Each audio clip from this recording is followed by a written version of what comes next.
And in summary, that's the commission we're here for. How's that sound to you, Yehoda? All the same to me. You should ask yourself one question, though. You want to catch someone and not cry? How many lives are you prepared to lose for it? Well, I once read a story.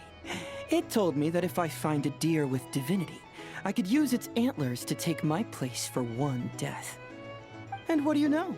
Deer happens to be one of the Inazuman characters in my name, and I've got my own life to spare. That makes two. Oh, Traveler! What a coincidence! What are you doing in Nodcry? Another stop on your journey, perhaps? Sharp. I'm here in pursuit of a fugitive who fled Inazuma. He's racked up a real rap sheet, and he's always trying to flee further and further abroad. A few months ago, we received intel that he was hiding out in Nodcry and had joined a band of bandits. He soon returned to his usual MO, that is to say, robbing homes and raiding caravans. I think they called themselves the Seahook Gang or something. Word is they're quite a big deal in Nodcry, and have taken in a fair share of exiled criminals from across Tevat. After that, I knocked on the doors of the Curatorium of Secrets, Mora in hand, and asked the boss to get me someone who could point me in the direction of this Seahook Gang. That's right. Judging by your expression, I'm guessing you're acquainted.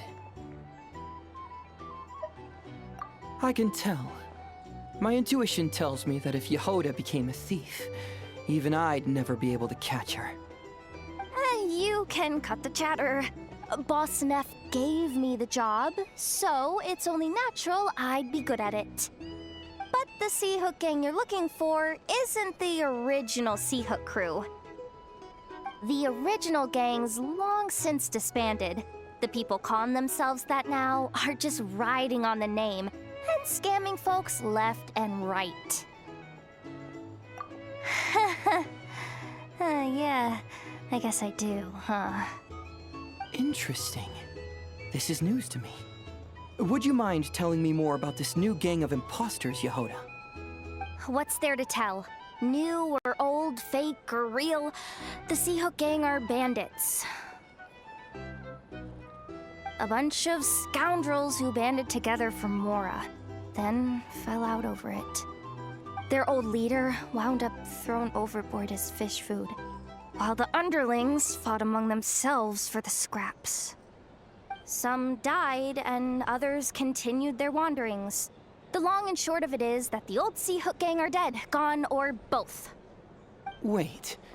Doesn't that mean some of the suspects within could have started going around committing crimes again? When a house goes poof, the snakes and rats nestled within find other walls to burrow into. That's just how it is. Nobody wants to die out in the wilderness. But for all the vermin out there, it's also the perfect time to find a good place to settle down, and maybe get a good roommate along the way. If I were a rat, escaping the snake would mean freedom from being hunted down and eaten. When you think about it, that's a good thing. In any case, you've been most helpful, Yehoda. Thank you for the intel. It seems the Mora spent on your services was well worth it. It's honestly a real load-off to know that these people are just imposters using the Seahook Gang's name. I'd have had to admit I was in over my head flying solo against the real gang, with its international cohort of goons and all. Well, wait. You think you can take them on as they are now, all by yourself? Yeah, more or less. After all, I'm only looking for our Inazuman fugitive. I'm not here to bring the whole gang to justice. That's a bold statement, but whatever. I'll help you track the imposters down. What happens after? That's got nothing to do with me. Your kindness is appreciated, but this time I'd rather this be a solo outing. Now, I suppose that's that. I'll leave locating them to you, Yehoda. As for me, I'll get to thinking of how I can haul this scoundrel back to Inazuma and have him confess his crimes. Our drink recommendations?